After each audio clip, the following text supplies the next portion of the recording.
ਪੜ੍ਹੋ, ਸੁਣੋ, ਦੇਖੋ ਸਾਹਿਤ ਪਾਠ। ਜਸਵੰਤ ਸਿੰਘ ਕੰਵਲ ਦੁਆਰਾ ਰਚਿਤ ਨਾਵਲ ਹਰੂਪਧਾਰਾ ਦੇ 5ਵੇਂ ਕਾਂਡ ਦਾ ਇਹ ਪਹਿਲਾ ਭਾਗ।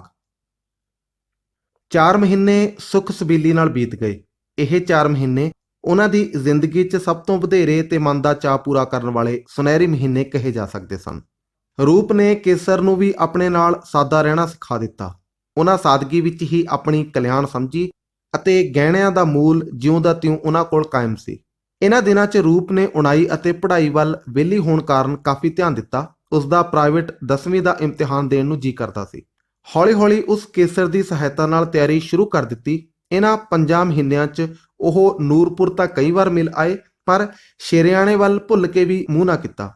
ਮਾਲਣ ਹੁਣੀ ਉਹਨਾਂ ਦੀ ਹਰ ਤਰ੍ਹਾਂ ਖਬਰਸਾਰ ਲੈਂਦੇ ਰਹੇ ਸਨ। ਇਹਨਾਂ ਦਿਨਾਂ ਵਿੱਚ ਹੀ ਜੈ ਕੌਰ ਹਮੇਸ਼ਾ ਲਈ ਅੱਖਾਂ ਮੀਟ ਗਈ। ਮਰਨ ਤੋਂ 2-3 ਦਿਨ ਪਹਿਲਾਂ ਉਸ ਘਰਦਿਆਂ ਨੂੰ ਅਰਜ਼ੋਈਆਂ ਕੀਤੀਆਂ ਕਿ ਮੈਨੂੰ ਕੇਸਰ ਅਤੇ ਰੂਪ ਨੂੰ ਮਿਲਾ ਦੇਵੋ, ਪਰ ਉਸਦੀ ਕਿਸੇ ਨਾ ਸੁਣੀ। ਇਹ ਗੱਲਾਂ ਉਹਨਾਂ ਨੂੰ ਇੱਕ ਵਾਰ ਸ਼ਹਿਰ ਆਇਆ ਤਾਰਾ ਦੱਸ ਗਿਆ ਸੀ। ਗੁੱਸੇ ਭਰਿਆ ਕੇਸਰ ਰੂਪ ਦੇ ਆਖਣ ਤੇ ਵੀ ਮਾਂ ਜੀ ਦੇ ਸੋਗ ਵਜੋਂ ਪਿੰਡ ਬੈਠਣ ਨਾ ਗਿਆ। ਜੰਗ ਮੁੱਕਣ ਲਈ ਆਖਰੀ ਸਾਹ ਲੈ ਰਹੀ ਸੀ। ਜਮਾਦਾਰ ਬਣਨ ਲਈ ਕੇਸਰ ਨੂੰ ਕੋਈ ਵਸੀਲਾ ਨਾ ਜੁੜਿਆ, ਸਗੋਂ ਹਵਲਦਾਰੀ ਭਰਤੀ ਵੀ ਹੱਥੋਂ ਜਾਂਦੀ ਰਹੀ। ਹੁਣ ਤੇ ਸਗੋਂ ਇਹ ਫਿਕਰ ਹੋ ਰਿਹਾ ਸੀ ਕਿ ਸਿਵਿਲੀਅਨ ਕਲਰਕੀ ਹੀ ਕਿਤੇ ਨਾ ਖੁੱਸ ਜਾਵੇ। ਅਚਾਨਕ SPCR ਦਾ ਦਫ਼ਤਰ ਫਿਰੋਜ਼ਪੁਰ ਤੋਂ ਬੰਗਲੌਰ ਚਲਾ ਗਿਆ। ਹੁਣ ਕੇਸਰ ਲਈ ਜ਼ਰੂਰੀ ਹੋ ਗਿਆ ਸੀ ਕਿ ਬੰਗਲੌਰ ਜਾਵੇ ਜਾਂ ਨੌਕਰੀ ਛੱਡ ਦੇਵੇ। ਦੋਵੇਂ ਜੀ ਬੜਾ ਘਬਰਾ ਗਏ।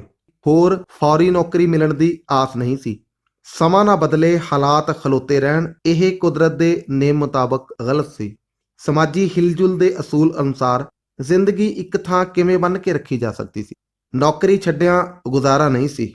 ਅਖੀਰ ਉਹਨਾਂ ਨੂਰਪੁਰ ਮਿਲ ਕੇ ਦੱਖਣ ਵੱਲ ਨੂੰ ਚਾਲੇ ਪਾ ਦਿੱਤੇ। ਰੂਪ ਦਾ 10ਵੀਂ ਦਾ ਇਮਤਿਹਾਨ ਵੀ ਵਿੱਚ ਹੀ ਰਹਿ ਗਿਆ। ਨਵੀਂ ਧਰਤੀ, ਨਵੇਂ ਹੀ ਮਾਹੌਲ ਵਿੱਚ ਉਸ ਜਵਾਨ ਜੋੜੀ ਦੀ ਹੋਸ਼ ਉਖੜ ਜਾਂਦੀ। ਫਿਰੋਜ਼ਪੁਰ ਕੈਂਟ ਦੇ ਇੱਕ ਮਾਮੂਲੀ ਦੋਸਤ ਨਿਰਮਲ ਸਿੰਘ ਜਮਾਦਾਰ ਦੀ ਮਿਹਰਬਾਨੀ ਨਾਲ ਉਹਨਾਂ ਨੂੰ ਮਕਾਨ ਕਬੀਲਦਾਰ ਪੰਜਾਬੀ ਫੌਜੀਆਂ ਵਿੱਚ ਹੀ ਮਿਲ ਗਿਆ।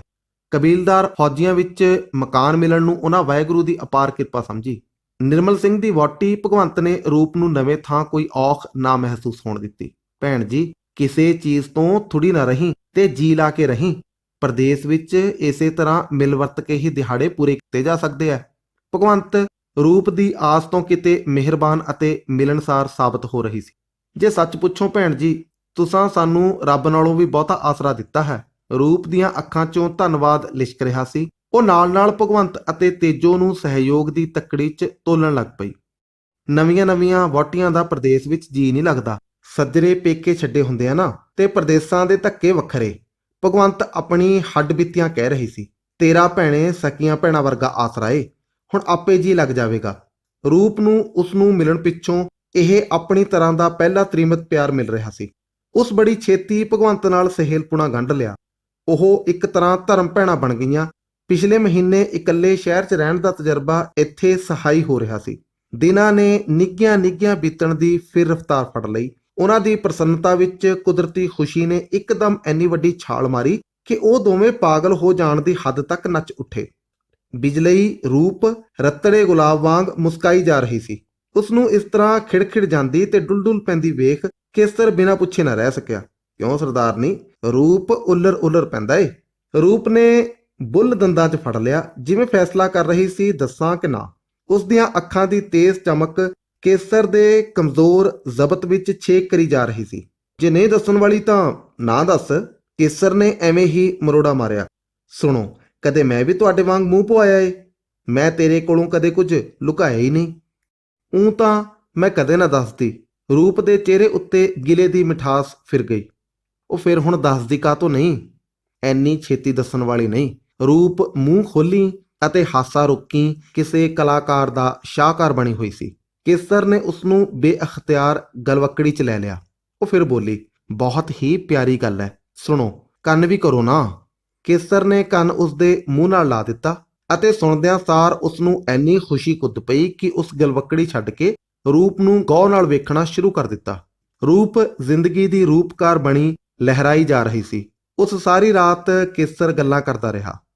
ਉਹ ਆਪਣੇ ਆਪ ਤੇ ਹੈਰਾਨ ਸੀ ਕਿ ਔਰਤ ਇੰਨੀ ਪਿਆਰੀ ਵੀ ਹੋ ਸਕਦੀ ਹੈ ਕਿ ਸ਼ਕਤੀਆਂ ਸਮੇਟ ਲਵੇ ਅਤੇ ਕਮਜ਼ੋਰੀ ਨਸਾਲ ਦੇਵੇ। ਕੇਸਰ ਆਪਣੀ ਸ਼ੱਕ ਨੂੰ ਯਕੀਨ ਬਣਾਇਆ ਦੇਖਣ ਲਈ ਰੂਪ ਨੂੰ ਲੇਡੀ ਡਾਕਟਰ ਦੇ ਲੈ ਗਿਆ। ਸੱਚ ਠੋਸ ਸੱਚ ਸੀ ਜਿਹੜਾ ਦਿਨੋ ਦਿਨ ਵਿਕਾਸ ਕਰ ਰਿਹਾ ਸੀ। ਹੁਣ ਉਹਨਾਂ ਦਿਨ ਗਿਣਨੇ ਸ਼ੁਰੂ ਕਰ ਦਿੱਤੇ। ਰੂਪ ਆਉਣ ਵਾਲੇ ਜੀ ਲਈ ਨਿੱਕੇ ਨਿੱਕੇ ਕੱਪੜੇ ਤਿਆਰ ਕਰਨ ਲੱਗ ਪਈ। ਭਗਵੰਤ ਉਸ ਦੀ ਬਾਂਹ ਸੀ। ਉਹ ਉਸ ਦਾ ਹਰ ਤਰ੍ਹਾਂ ਖਿਆਲ ਰੱਖ ਰਹੀ ਸੀ। ਰੂਪ ਭਗਵੰਤ ਦੀ ਲੜਕੀ ਸੁਖਮਿੰਦਰ ਨਾਲ ਸਾਰੀ ਦਿਹਾੜੀ ਪਰਚੀ ਰਹਿੰਦੀ। ਸੁੱਖੋ ਨੂੰ ਵੇਖ ਰੂਪ ਨੂੰ ਤਾਰਾ ਯਾਦ ਆ ਜਾਂਦਾ। ਉਹ ਅੱਧੀ ਦਿਹਾੜੀ ਤੋਂ ਬਹੁਤਾ ਸਮਾਂ ਆਪਣੀ ਮਾਸੀ ਕੋਲ ਗੁਜ਼ਾਰਦੀ। ਜਿਉਂ-ਜਿਉਂ ਦਿਨ ਨੇੜੇ ਆ ਰਹੇ ਸਨ, ਰੂਪ ਦੇ ਅੰਦਰੋਂ ਇੱਕ ਡਰ ਅੰਗੜਾਈ ਲੈ ਉੱਠ ਰਿਹਾ ਸੀ। ਉਸ ਇੱਕ ਦਿਨ ਭਗਵੰਤ ਨੂੰ ਆਖਿਆ, ਭੈਣ ਜੀ, ਮੇਰਾ ਦਿਲ ਨਹੀਂ ਖਲੋਂਦਾ। ਤੂੰ ਕੋਈ ਫਿਕਰ ਨਾ ਕਰੀਂ, 2 ਦਿਨ ਪਹਿਲਾਂ ਤੈਨੂੰ ਹਸਪਤਾਲ ਲੈ ਚੱਲਾਂਗੀ। ਮੈਂ ਤੇਰੇ ਕੋਲ ਹੋਵਾਂਗੀ। ਭਗਵੰਤ ਹਰ ਤਰ੍ਹਾਂ ਰੂਪ ਦਾ ਜੀ ਲਵਾਈ ਰੱਖਦੀ। ਭਗਵੰਤ ਦੀ ਰਾਏ ਅਨੁਸਾਰ ਰੂਪ ਨੂੰ 2 ਦਿਨ ਪਹਿਲਾਂ ਮੈਟਰਨਿਟੀ ਹਸਪਤਾਲ ਕਮਰਾ ਲੈ ਦਿੱਤਾ। ਭਾਵੇਂ ਰੂਪ ਦੇ ਲਾਗੇ ਭਗਵੰਤ ਬੈਠੀ ਸੀ, ਪਰ ਉਸ ਨੂੰ ਔਖੇ ਸਮੇਂ ਆਪਣੀ ਬੇਜੀ ਯਾਦ ਆ ਰਹੀ ਸੀ। ਉਸ ਦੀ ਸਿਆਣਪ ਮੇਰੀ ਪੀੜ ਚੁਣ ਲੈਂਦੀ, ਪਰ ਹੁਣ ਪ੍ਰਦੇਸ਼ ਵਿੱਚ ਭਗਵੰਤ ਹੀ ਬੇਜੀ ਹੈ। ਗਿਣਤੀਆਂ ਗਿਣਦਿਆਂ ਪੀੜਾਂ ਵਾਲੀ ਘੜੀ ਆ ਗਈ। ਰੂਪ ਨੇ ਪਹਿਲਾਂ ਤਾਂ ਜ਼ਬਤ ਤੋਂ ਬਹੁਤ ਕੰਮ ਲਿਆ, ਪਰ ਪੀੜ ਦੀਆਂ ਲਹਿਰਾਂ ਆਖਰ ਤੂਫਾਨ ਬਣ ਗਈਆਂ। ਉਸ ਦਾ ਮੱਲੋ ਮੱਲੀ ਰੋਣ ਨਿਕਲ ਗਿਆ। ਉਸ ਦੇ ਅੰਦਰ ਨੂੰ ਪੀੜਾਂ ਦੀ ਛੁਰੀ ਕੋਹੀ ਜਾ ਰਹੀ ਸੀ। ਉਸ ਭਗਵੰਤ ਨੂੰ ਬਾਂਹ ਹਿਲਾਉਂਦਿਆਂ ਪੁਕਾਰਿਆ, ਉਹਨਾਂ ਨੂੰ ਬੁਲਾ ਦਿਓ ਇੱਕ ਵਾਰ। ਕੋਈ ਰੱਬਾ, ਹਾਏ ਨਹੀਂ ਬੇਜੀ, ਜੇਰਾ ਕਰ ਰੂਪੀ। ਭਗਵੰਤ ਨੇ ਤਰੇੜੀ ਆਏ ਮੱਥੇ ਤੇ ਹੱਥ ਫੇਰਿਆ। ਦਾਈ ਅਤੇ ਨਰਸ ਨੂੰ ਹਾਲੇ ਸਮੇਂ ਦੀ ਇੰਤਜ਼ਾਰ ਸੀ। ਭਗਤੋਂ, ਮੈਂ ਮਰ ਜਾਊਂਗੀ, ਮੈਨੂੰ ਇਹਨਾਂ ਦਾ ਮੂੰਹ ਵੇਖ ਲੈਣ ਦੇ। ਪੀੜ ਨਾਲ ਕਰਾਉਂਦਿਆਂ ਰੂਪ ਨੇ ਪਾਸਾ ਪਰਤ ਲਿਆ। ਭਗਵੰਤ ਨੇ ਬਾਹਰ ਖੋਲ੍ਹ ਕੇ ਕੇਸਰ ਨੂੰ ਬੁਲਾਇਆ। ਉਹ ਬਾਹਰ ਖਲੋਤਾ ਉੱਡਿਆ ਪਿਆ ਸੀ। ਕੀ ਗੱਲ ਏ? ਕੋਈ ਗੱਲ ਨਹੀਂ, ਸਭ ਠੀਕ ਹੈ। ਤੁਸੀਂ ਇੱਕ ਵਾਰ ਅੰਦਰ ਆ ਕੇ ਉਸ ਨੂੰ ਧੀਰਜ ਦੇ ਜਾਵੋ। ਭਗਵੰਤ ਕੇਸਰ ਨੂੰ ਅੰਦਰ ਲੈ ਆਈ। ਅਰੇ ਕਾਹੇ ਕੋ? ਨਰਸ ਮਰਦ ਅੰਦਰ ਆ ਜਾਣ ਕਾਰਨ ਔਖੀ ਹੋ ਗਈ। ਬਸ 1 ਮਿੰਟ। ਭਗਵੰਤ ਨੇ ਹੱਥ ਦੇ ਇਸ਼ਾਰੇ ਨਾਲ ਨਰਸ ਨੂੰ ਠੰਡੀ ਪਾਇਆ। ਰੂਪ, ਕੇਸਰ ਨੇ ਹਮਦਰਦੀ ਨਾਲ ਪੁਕਾਰਿਆ, ਮੈਂ ਨਹੀਂ ਬਚਦੀ ਜੀ। ਓਏ ਰੱਬਾ, ਤੇਰੀ ਸਿਹਤ ਬਿਲਕੁਲ ਠੀਕ ਹੈ, ਕੋਈ ਫਿਕਰ ਨਾ ਕਰ। ਨਰਸ ਦੇ ਇਸ਼ਾਰੇ ਨਾਲ ਕੇਸਰ ਨੂੰ ਛੇਤੀ ਹੀ ਬਾਹਰ ਜਾਣਾ ਪੈ ਗਿਆ। ਪੀੜਾਂ ਦੀ ਘੋਲ ਜਾਰੀ ਸੀ। ਨਰਸ ਨੇ ਮਰੀਜ਼ ਨੂੰ ਇੱਕ ਇੰਜੈਕਸ਼ਨ ਦੇ ਦਿੱਤਾ। ਪੂਰਾ 1 ਘੰਟਾ ਰੂਪ ਮਰਨ ਕਿਨਾਰੇ ਪੁਕਾਰਦੀ ਰਹੀ। ਫਿਰ ਅਜਿਹੀ ਹਾਲਤ ਆਈ ਕਿ ਦਾਈ ਦੀ ਫੁਰਤੀ ਨੇ ਕ੍ਰਿਸ਼ਮਾ ਕਰ ਵਿਖਾਇਆ। ਰੂਪ ਨੂੰ ਕੁੜੀ ਪੈਦਾ ਹੋਈ ਸੀ। ਭਗਵੰਤ ਨੇ ਕੇਸਰ ਨੂੰ ਉਦੋਂ ਹੀ ਬੁਲਾਇਆ। ਉਸ ਰੂਪ ਨੂੰ ਬਹੁਤ ਹੀ ਖੁਸ਼ ਹੋ ਕੇ ਹੌਸਲਾ ਦਿੱਤਾ। ਮੇਰੀ ਖਾਹਿਸ਼ ਸੀ ਕੁੜੀ ਹੋਵੇ, ਰੱਬ ਨੇ ਪੂਰੀ ਕਰ ਦਿੱਤੀ। ਤੂੰ ਨਾ ਕੁਝ ਖਿਆਲ ਕਰੀ। ਕੇਸਰ ਨੇ ਡੂੰਘੀ ਉਦਾਸੀ ਨੂੰ ਅਸਲੋਂ ਹੀ ਘੁੱਟ ਵੱਟ ਲਿਆ ਸੀ। ਬੱਚੀ ਰੋਈ ਜਾ ਰਹੀ ਸੀ। ਰੂਪ ਨੇ ਫਿੱਕੀ ਜਿਹੀ ਮੁਸਕਾਨ ਚੋਂ ਨਹੀਂ ਆਖਿਆ। ਪੀੜ ਭਾਵੇਂ ਹਾਲੇ ਜਾਰੀ ਸੀ, ਪਰ ਅਸਲ ਕਸ਼ਟ ਤੋਂ ਉਹ ਮੁਕਤ ਹੋ ਚੁੱਕੀ ਸੀ। ਦਿਨੋਂ ਦਿਨ ਉਹ ਤਕੜੀ ਹੁੰਦੀ ਚਲੀ ਗਈ। 12ਵੇਂ ਦਿਨ ਕੇਸਰ ਅਤੇ ਭਗਵੰਤ ਉਸ ਨੂੰ ਘਰ ਲੈ ਆਏ। ਘਰ ਆ ਕੇ ਰੂਪ ਨੇ ਆਪਣੀ ਬੇਜੀ ਨੂੰ ਗੁੱਡੀ ਬਾਰੇ ਖਤ ਲਿਖਿਆ। ਉਸ ਮੋੜਵੇਂ ਪਿਆਰ ਵਿੱਚ ਰੂਪ ਨੂੰ 50 ਰੁਪਏ ਭੇਜ ਦਿੱਤੇ। ਹਸਪਤਾਲ ਦਾ ਬਿੱਲ 125 ਆਇਆ ਸੀ, ਜਿਸ ਨੂੰ ਤਾਰਨ ਵਿੱਚ ਭਗਵੰਤ ਨੇ ਸਹਾਇਤਾ ਦਿੱਤੀ ਸੀ। ਇਸ ਆਰਥਿਕ ਔਖ ਚੋਂ ਲੰਘਣ ਲਈ ਉਹਨਾਂ ਨੇ ਸੋਨੇ ਦੀਆਂ 4 ਕੰਗਣੀਆਂ ਵੇਚ ਦਿੱਤੀਆਂ। ਤਨਖਾਹ ਭਾਵੇਂ 110 ਹੋ ਗਈ ਸੀ, ਪਰ ਉਸ ਨਾਲ ਹੁਣ ਮਹੀਨਾ ਮਸੀਂ ਲੰਘਦਾ ਸੀ। ਬੱਚੀ ਦੇ ਜਨਮ ਨੇ ਉਹਨਾਂ ਨੂੰ ਆਰਥਿਕ ਪਹਿਲੂ ਵੱਲੋਂ ਪਹਿਲੀ ਕਰਾਰੀ ਸੱਟ ਮਾਰੀ। ਉਹ ਸੋਚਣ ਲਈ ਮਜਬੂਰ ਹੋ ਗਏ, ਮੂਲ ਖਾਧੇ ਜਾਣ ਪਿੱਛੋਂ ਕੀ ਕਰਾਂਗੇ। ਰੂਪ ਨੇ ਆਪਣੀ ਇਸ ਔਕੜ ਨੂੰ ਸਲਾਹ ਲਈ ਭਗਵੰਤ ਅੱਗੇ ਰੱਖਿਆ। ਭਗਵੰਤ ਹੁਣ ਉਸ ਦੀ ਹਰ ਤਰ੍ਹਾਂ ਰਾਜ਼ਦਾਰ ਤੇ ਦੁੱਖ ਸੁੱਖ ਦੀ ਸਾਥਣ, ਸਹੇਲੀ ਤੇ ਧਰਮ ਭੈਣ ਬਣ ਚੁੱਕੀ ਸੀ। ਭਗਵੰਤ ਨਾਲੋਂ ਚੰਗੀ ਰੂਹ ਉਸ ਨੂੰ ਕੋਈ ਨਹੀਂ ਸੀ ਮਿਲੀ। ਭਗਵੰਤ ਉਸ ਦੀ ਗੁੰਝਲ ਨੂੰ ਕਈ ਦਿਨ ਸੋਚਦੀ ਰਹੀ। ਅਖੀਰ ਦੋਹਾਂ ਦੀ ਸਲਾਹ ਬਣ ਗਈ ਕਿ ਕੱਪੜੇ ਸਿਉਣ ਵਾਲੀ ਮਸ਼ੀਨ ਖਰੀਦ ਲਈ ਜਾਵੇ। ਹਫ਼ਤਾ ਭਰ ਜੱਕੋ ਤੱਕਿਆਂ ਪਿੱਛੋਂ ਮਸ਼ੀਨ ਖਰੀਦ ਲਈ। ਐਤਕੀ ਵਾਰ ਵੀ ਭਗਵੰਤ ਨੇ ਉਸ ਨੂੰ 100 ਰੁਪਏ ਦੀ ਮਦਦ ਦੇ ਦਿੱਤੀ। ਬੰਗਲੌਰ ਵਿੱਚ ਪੰਜਾਬੀ ਫੌਜੀਆਂ ਦੇ 50-60 ਪਰਿਵਾਰ ਸਨ ਅਤੇ ਪੰਜਾਬੀ ਫੈਸ਼ਨ ਦੇ ਕੱਪੜੇ ਉੱਧਰਲੇ ਦਰਜ਼ੀਆਂ ਨੂੰ ਸਿਉਣੇ ਨਹੀਂ ਸਨ ਆਉਂਦੇ। ਪੰਜਾਬੀਆਂ ਨੂੰ ਇਹ ਔਖ ਮਜਬੂਰੀ ਕਰਕੇ ਸਹਿਣੀ ਪੈ ਰਹੀ ਸੀ। ਕੇਸਰ ਨੂੰ ਰੂਪ ਦਾ ਮਸ਼ੀਨ ਚਲਾਉਣਾ ਪਹਿਲਾਂ ਜਚਿਆ ਨਾ। ਉਸ ਦੀ ਸਰਦਾਰੀ ਸ਼ਾਨ ਨੂੰ ਸੱਟ ਵੱਜਦੀ ਸੀ। ਪਰ ਰੂਪ ਇਸ ਮਸਲੇ 'ਚ ਪਹਿਲੀ ਵਾਰ ਥੋੜ੍ਹੀ ਪਰਵਾਰੀ ਹੋ ਕੇ ਭਗਵੰਤ ਦੀ ਸਲਾਹ ਨਾਲ ਪੱਕੀ ਧਾਰ ਬੈਠੀ ਸੀ। ਮਸ਼ੀਨ ਨਵੀਂ ਸੀ ਤੇ ਰੂਪ ਨੂੰ ਕੰਮ ਕਰਨ ਦੇ ਲਾਲਚ ਨਾਲ ਚਾਅ ਵੀ। ਪੰਜਾਬਣਾਂ ਨੂੰ ਲੰਮੀਆਂ ਕਮੀਜ਼ਾਂ ਤੇ ਖੁੱਲੇ ਪਹੁੰਚੇ ਵਾਲੀਆਂ ਸਲਵਾਰਾਂ ਸਿਉਣ ਵਾਲੀ ਰੂਪ ਮਸੀਂ ਮਿਲੀ ਸੀ। ਉਹਨਾਂ ਉਸ ਦੀ ਹਰ ਤਰ੍ਹਾਂ ਸੰਭਵ ਮਦਦ ਕੀਤੀ। ਰੂਪ ਦਾ ਮਿੱਠ ਬੋਲੜਾ ਸੁਭਾਅ ਅਤੇ ਸਾਊ ਹੁਸਨ ਪੰਜਾਬਣਾਂ ਨੂੰ ਆਪਣੱਤ ਵਿੱਚ ਕੀਲ ਗਿਆ। ਮਨ ਚਿੱਤ ਲਾ ਕੇ ਕੀਤੀ ਮਿਹਨਤ ਵਿੱਚ ਹਮੇਸ਼ਾ ਬਰਕਤ ਹੁੰਦੀ ਹੈ। ਪਹਿਲੇ 6 ਮਹੀਨਿਆਂ ਵਿੱਚ ਹੀ ਰੂਪ ਨੇ ਸਾਰਾ ਉਧਾਰ ਲਾ ਕੇ 100 ਰੁਪਇਆ ਕਮਾ ਲਿਆ। ਹੁਣ ਰੂਪ ਦਾ ਘਰ 'ਚ ਵਿਸ਼ੇਸ਼ ਤੌਰ ਸੀ। ਉਹ ਆਪਣੇ ਆਪ ਨੂੰ ਸਹੀ ਅਰਥਾਂ 'ਚ ਘਰ ਦੀ ਸੁਆਣੀ ਸਮਝਦੀ ਸੀ। ਮਿਹਨਤ ਨੇ ਉਸ ਅੰਦਰ ਅਣਖ ਨਾਲ ਸਵੈਮਾਨ ਵੀ ਜਗਾ ਦਿੱਤਾ। ਹੁਣ ਉਹ ਸਮਝਦੀ ਸੀ ਕਿ ਕਿਸੇ ਵੀ ਤਰ੍ਹਾਂ ਦੇ ਦੁੱਖ ਕੰਡੇ ਨੂੰ ਕੈਂਚੀ ਨਾਲ ਕੱਟਿਆ ਜਾ ਸਕਦਾ ਹੈ ਅਤੇ ਸੂਈ ਨਾਲ ਉਸ ਦੀਆਂ ਜੜ੍ਹਾਂ ਪੁੱਟੀਆਂ ਜਾ ਸਕਦੀਆਂ ਹਨ। ਸੁੱਖੋ ਗੁਰਮੀਤ ਨੂੰ ਖਿਡਾ ਕੇ ਉਸਦੇ ਕਿੰਨੇ ਹੀ ਕੀਮਤੀ ਟਾਈਮ ਨੂੰ ਬਚਾ ਦਿੰਦੀ ਸੀ। ਕੇਸਰ ਆਪਣੀ ਥਾਂ ਫਿਕਰਾਂ ਤੋਂ ਆਜ਼ਾਦ ਸੀ। ਜਦ ਉਹ ਘਰ ਹੁੰਦਾ ਗੁੱਡੀ ਨੂੰ ਗਲੋਂ ਨਾ ਲਾਉਂਦਾ। ਗੁਰੂ ਨੇ ਮਿਲਾਈ ਏ ਭਾਈ ਸਾਡੀ ਗੁਰਮੀਤ। ਕੇਸਰ ਗੁੱਡੀ ਨੂੰ ਕੁਤਕੁਤਾਰਦਾ, ਹੈ ਨਾ ਭਾਈ, ਤੇ ਗੁੱਡੀ ਹੱਸ ਪੈਂਦੀ। ਜੇ ਮੁੰਡਾ ਹੁੰਦਾ ਖਣੀ ਕੀ ਕਰਦੇ। ਰੂਪ ਨੇ ਗੁੱਡੀ ਦੇ ਪਿਆਰ 'ਚ ਕਮਲੇ ਹੋਏ ਕੇਸਰ ਨੂੰ ਚੋਟ ਮਾਰੀ। ਮੁੰਡਾ ਹੁੰਦਾ ਤੂੰ ਨਹੀਂ ਸੀ ਗਲੋਂ ਲਾਉਣਾ। ਉਸ ਫਿਰ ਗੁਰਮੀਤ ਨੂੰ ਚੁੰਮ ਕੇ ਆਖਿਆ, ਗੁਰੋ ਤੇਰੀ ਮਾਂ ਨੂੰ ਤੇਰਾ ਪਿਆਰ ਨਹੀਂ, ਵੇਖ ਲਾ ਆਪ ਜਾਣੀ ਪਸਮੇ ਪਏ ਐ। ਉਹ ਦੋਵੇਂ ਬਾਛਾਂ ਖੋਲ ਕੇ ਹੱਸ ਪਏ। ਲੈ ਫੜ ਚੁੰਗਾ ਭੋਰਾ ਦੁੱਧ ਦਾ, ਤੂੰ ਤਾਂ ਮਸ਼ੀਨ ਨਾਲ ਮਸ਼ੀਨ ਹੀ ਹੋ ਜਾਣਾ ਇੱਕ ਦਿਨ। ਉਸ ਗੁੱਡੀ ਰੂਪ ਦੀ ਬੁੱਕਲ 'ਚ ਦੇ ਦਿੱਤੀ। ਗੁੱਡੀ ਰੂਪ ਕੋਲ ਆਉਂਦਿਆਂ ਹੀ ਰੋ ਪਈ। ਦੀਂਦੀ ਐ ਪਿਓ ਵਰਗੀ। ਰੂਪ ਦੀਆਂ ਅੱਖਾਂ 'ਚ ਹਾਸਾ ਲਿਸ਼ਕ ਪਿਆ। ਗੁਰੋ ਦੰਦੀ ਵੱਢ, ਫੇਰ ਦੁੱਧ ਦੇਵੇਗੀ। ਰੂਪ ਨੇ ਗੁਰਮੀਤ ਦੀ ਪਿੱਠ ਥਾਪੜਦਿਆਂ ਥਣ ਮੂੰਹ 'ਚ ਦੇ ਦਿੱਤਾ। ਜਿੰਨਾ ਚਿਰ ਇਹ ਰੋਂਦੀ ਨਹੀਂ ਤੈਨੂੰ ਤਾਂ ਦੁੱਧ ਚੁੰਘਾਉਣ ਦਾ ਵੀ ਕੋਈ ਚੇਤਾ ਨਹੀਂ ਆਉਂਦਾ ਹੋਣਾ।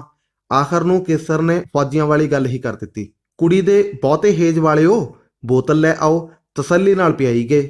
ਹੁਣ ਤੇਰੇ ਦੁੱਧ ਨਾਲ ਕਿਹੜਾ ਰੱਜਦੀ ਹੋਣੀ ਹੈ, ਬੋਤਲ ਤਾਂ ਲਿਆਉਣੀ ਪਏਗੀ। ਕੇਸਰ ਨੇ ਦੁੱਧ ਚੁੰਘਦੀ ਗੁੱਡੀ ਦਾ ਪੈਰ ਹਿਲਾਇਆ ਤੇ ਗੁੱਡੀ ਨੇ ਮਾਰਦਿਆਂ ਵਾਂਗ ਉਸ ਵੱਲ ਹੱਥ ਚਲਾਇਆ। ਆਹ ਮਰ ਜਾਣੀ ਨਾ ਹੋਵੇ। ਕਿਉਂ? ਪਿਓ ਲੱਖ ਪਿਆਰ ਕਰੇ, ਮਾਂ ਮਾਂ ਹੀ ਹੁੰਦੀ ਹੈ। ਰੂਪ ਨੇ ਫਖਰ ਨਾਲ ਗੁਰਮੀਤ ਨੂੰ ਚੁੰਮ ਲਿਆ। ਰੂਪ ਨੂੰ ਗਵਾਚਿਆ ਸਵਰਗ ਫਿਰ ਮਿਲ ਗਿਆ। ਐਤਕੀ ਸਵਰਗ ਪੈਦਾ ਕਰਨ ਵਿੱਚ ਉਸਦਾ ਆਪਣਾ ਵੀ ਹਿੱਸਾ ਸੀ। ਹੱਥੀਂ ਪੈਦਾ ਕੀਤੇ ਸਵਰਗ ਵਰਗੀ ਹੋਰ ਮਾਨਸਿਕ ਤਸੱਲੀ ਕੋਈ ਨਹੀਂ।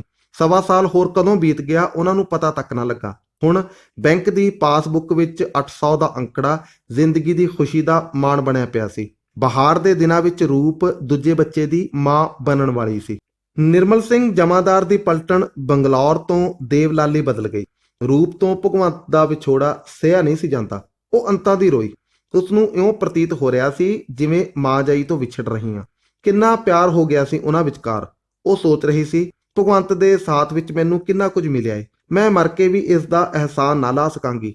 ਭਗਵੰਤ ਦੀ ਹਾਜ਼ਰੀ ਵਿੱਚ ਉਸ ਨੂੰ ਕਦੇ ਸਤਵੰਤ ਨੂੰ ਯਾਦ ਕਰਨ ਦੀ ਵੀ ਲੋੜ ਨਹੀਂ ਅਨੁਭਵ ਹੋਈ ਸੀ। ਉਹ ਭਗਵੰਤ ਵਿੱਚ ਇੰਨੀ ਘੁਲ ਮਿਲ ਗਈ ਸੀ ਕਿ ਉਸ ਨੂੰ ਆਪਣਾ ਪਰਿਵਾਰ ਅਤੇ ਰਿਸ਼ਤੇਦਾਰ ਸਮਝਣ ਲੱਗ ਪਈ, ਜਿਵੇਂ ਉਮਰ ਭਰ ਇਹਨਾਂ ਨਾਲ ਹੀ ਵਰਤੇਗੀ। ਭਰੇ ਮਨ ਅਤੇ ਗਿੱਲੀਆਂ ਅੱਖਾਂ ਨਾਲ ਉਹ ਉਹਨਾਂ ਨੂੰ ਰੇਲਵੇ ਸਟੇਸ਼ਨ ਤੇ ਵਿਦਾ ਆਖਣ ਆਏ। ਦੋਵੇਂ ਧਿਰਾਂ ਚਿੱਠੀ ਪੱਤਰ ਲਈ ਇੱਕ ਦੂਜੇ ਨੂੰ ਤਾਕੀਦ ਕਰ ਰਹੀਆਂ ਸਨ। ਰੂਪ ਨੇ ਸੁਖਮਿੰਦਰ ਨੂੰ ਘੁੱਟ ਕੇ ਪਿਆਰ ਦਿੱਤਾ। ਕਈ ਦਿਨ ਰੂਪ ਉਦਾਸ ਰਹੀ। ਉਸ ਦਾ ਕੰਮ ਕਰਨ ਨੂੰ ਜੀ ਨਹੀਂ ਕਰਦਾ ਸੀ। ਸਾਲਾਂ ਦੀ ਸਾਂਝ ਤੇ ਮੋਹ ਪਿਆਰ ਪਲ ਵਿੱਚ ਬੱਦਲਾਂ ਦੀ ਛਾਂ ਵਾਂਗ ਵਿਦਾ ਹੋ ਗਏ ਸਨ। ਉਸ ਭਗਵੰਤ ਦੀ ਚਿੱਠੀ ਉਡੀਕਣ ਤੋਂ ਪਹਿਲਾਂ ਹੀ ਖਤ ਲਿਖ ਦਿੱਤਾ। ਉਹ ਇਸ ਨਿੱਘੇ ਪਰਿਵਾਰ ਨਾਲ ਹਰ ਕੀਮਤ ਤੇ ਮਿੱਤਰ ਸਾਂਝ ਕਾਇਮ ਰੱਖਣ ਲਈ ਮੰਚ ਧਾਰ ਚੁੱਕੀ ਸੀ। ਨਿਰਮਲ ਸਿੰਘ ਦੀ ਪਲਟਣ ਚਲੀ ਜਾਣ ਨਾਲ ਅੱਧਿਓਂ ਬਹੁਤੇ ਪੰਜਾਬੀ ਪਰਿਵਾਰ ਬੰਗਲੌਰ ਤੋਂ ਚਲੇ ਗਏ ਸਨ। ਉਹਨਾਂ ਦੇ ਚਲੇ ਜਾਣ ਨੇ ਰੂਪ ਨੂੰ ਆਰਥਿਕ ਪੱਖ ਤੋਂ ਵੀ ਸੱਟ ਮਾਰੀ। ਇਸ ਮਹੀਨੇ ਕੁੱਲ 40 ਰੁਪਏ ਆਮਦਨ ਹੋਈ ਸੀ। ਭਗਵੰਤ ਦੇ ਵਿਛੋੜੇ ਅੱਗੇ ਉਸ ਘੱਟ ਆਮਦਨ ਦੀ ਕੱਖ ਪਰਵਾਹ ਨਾ ਕੀਤੀ, ਪਰ ਬੁਨਿਆਦੀ ਅਸਲੀਅਤ ਦੀ ਕਿੰਨਾ ਕੁ ਚਿਰ ਪਰਵਾਹ ਨਾ ਹੁੰਦੀ। ਸਹੇਲੀ ਦੇ ਵਿਛੋੜੇ ਅਤੇ ਆਮਦਨ ਦੇ ਘਾਟੇ ਨਾਲ ਇੱਕ ਹੋਰ ਥਪੇੜੇ ਨੇ ਦੋਹਾਂ ਜੀਆਂ ਦੇ ਮਜ਼ਬੂਤ ਪੈਰਾਂ ਨੂੰ ਉਖੇੜ ਦਿੱਤਾ।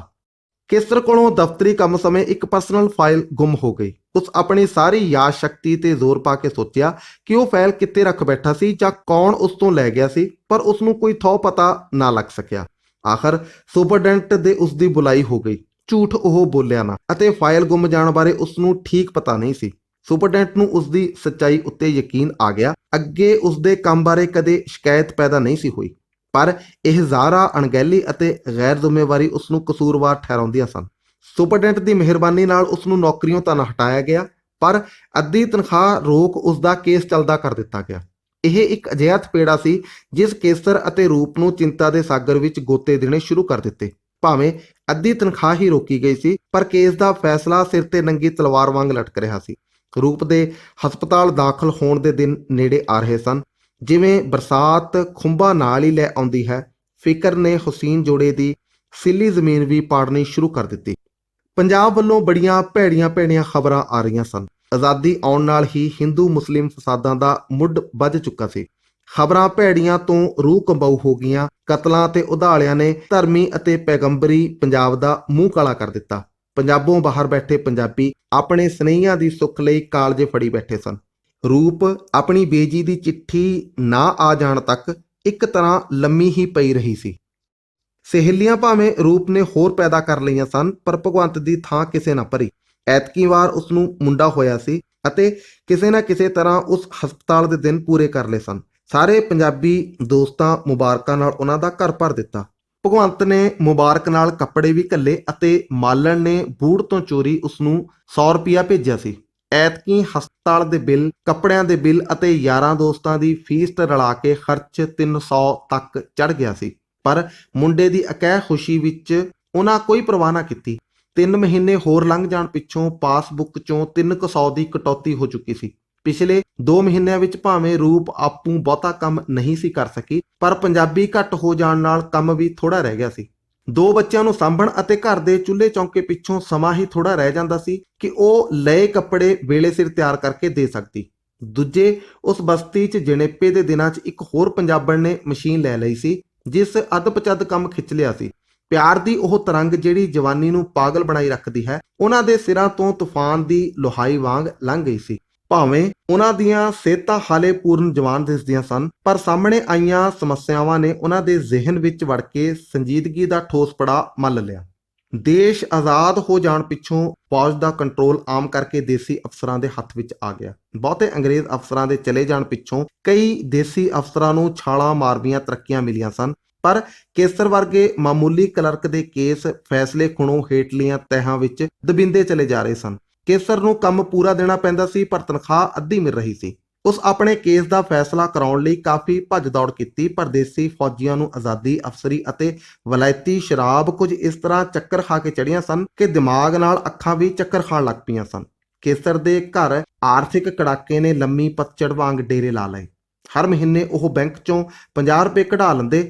ਦਿਨੋਂ ਦਿਨ ਥੋੜੀ ਹੁੰਦੀ ਜਾ ਰਹੀ ਰਕਮ ਨੂੰ ਵੇਖ ਕੇ ਰੂਪ ਨੇ ਅੰਦਰੋਂ ਖੁਰਨਾ ਸ਼ੁਰੂ ਕਰ ਦਿੱਤਾ। ਉਸ ਦੇ ਚਿਹਰੇ ਦੀ ਆਬ ਮੱਧਮ ਪੈਂਦੀ ਵੇਖ ਕੇ ਕੇਸਰ ਦੇ ਜੀ ਨੂੰ ਘੇਰਨੀਆਂ ਪੈ ਜਾਂਦੀਆਂ ਸਨ। ਕੱਲ ਉਹਨਾਂ ਸਮੇਰ ਦੀ ਵਰ੍ਹੇਗੰਢ ਮਨਾਈ ਸੀ ਅਤੇ ਅੱਜ ਕੇਸਰ ਨੂੰ ਦਫ਼ਤਰੋਂ ਛੁੱਟੀ ਕਰਨ ਤੋਂ ਪਹਿਲਾਂ ਧਰਮਸ਼ਾਲਾ ਦੀ ਬਦਲੀ ਦੇ ਆਰਡਰ ਮਿਲ ਗਏ ਸਨ। ਪੰਜਾਬ ਦੀ ਬਦਲੀ ਭਾਵੇਂ ਖੁਸ਼ੀ ਵਾਲੀ ਖਬਰ ਸੀ, ਪਰ ਉੱਥੋਂ ਅਚਾਨਕ ਉਖੇੜਾ ਉਹਨਾਂ ਨੂੰ ਬੋਝ ਹੀ ਜਾਪਿਆ। ਇੱਥੇ ਉਹ ਇੱਕ ਤਰ੍ਹਾਂ ਘਰ ਬਣਾਈ ਬੈਠੇ ਸਨ ਅਤੇ ਉਹਨਾਂ ਦੀ ਸਾਂਝ ਨੇ ਕਈ ਦੋਸਤੀਆਂ ਪੈਦਾ ਕਰ ਲਈਆਂ ਸਨ। ਉਹਨਾਂ ਆਪਣੀ ਡਿਊ ਛੁੱਟੀ ਵੀ ਕਦੇ ਨਹੀਂ ਸੀ ਲਈ, ਸਿਰਫ ਇਸ ਦੁੱਖੋਂ ਕਿ ਗੁਜ਼ਾਰਾਂਗੇ ਕਿੱਥੇ। ਪਰ ਫਿਰ ਵੀ ਪੰਜਾਬ ਨੂੰ ਆ ਰਹੇ ਉਹ ਪ੍ਰਸੰਨ ਸਨ, ਕਿਉਂਕਿ ਜਨਮ ਭੂਮੀ ਨਾਲ ਉਹਨਾਂ ਦੀ ਰੂਹ ਦੀ ਸਾਂਝ ਸੀ, ਸੱਭਿਆਚਾਰ ਦੀ ਸਾਂਝ ਸੀ, ਭਾਵੇਂ ਜਨਮ ਭੂਮੀ ਨੇ ਉਹਨਾਂ ਨੂੰ ਕਿੰਨੇ ਹੀ ਕਸ਼ਟ ਦਿੱਤੇ ਸਨ।